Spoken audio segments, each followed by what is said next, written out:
We possibly have it on camera, and then we have the suspect. They immediately put out the suspect vehicle on day shift. It crashed out not far from the 18. They have them in custody. We're kind of working now because obviously when a lot of times when one person starts shooting, a bunch of people start shooting. Yeah. So there's a couple other shooters that we're trying to figure out where they went. So the call is going to come in on the screen for us. Our gunshot detection system, ShotSpotter, is what's going to be alerting us first that we had an incident.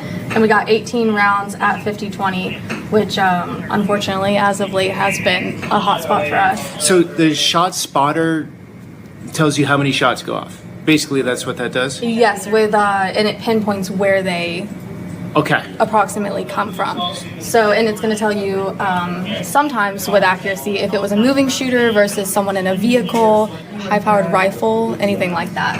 So this is the first ShotSpotter that came in. That was 18 rounds, categorized as high capacity.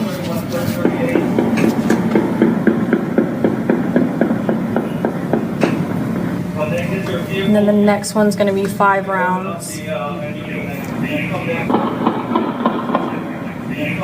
So that one indicates to me that's a little... These analysts are amazing. And I don't just say that because to be able to pick up the phone and call up here and say, run this time or this incident, or they may have even been watching at the time and see it and make contact right away about what's going on and then catching the bad guy in the car.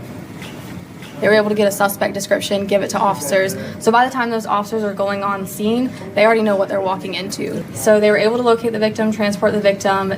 One of the suspects, I believe, crashed out. So when the analyst heard the description of a vehicle that crashed, he connected those dots and realized, hey, that's going to be the vehicle that was involved in the 18. So then he was able to advise, we're getting on the radio with information like that right away. So he was able to advise over the radio, the description, they got them in custody. He ended up, when he crashed out, I believe, throwing the gun into the ditch, possibly, so. So you just saw the power of the technology. Unfortunately, there was a shooting. We didn't want one to happen for you, but there was one during your visit. Unfortunately, the person shot has now died, but you saw the technology in action. So while you have all the officers flooding the streets and the area, you also had the analysts and officers back here. They were able to track a car. They were able to make some arrests. That person's going to come down to homicide.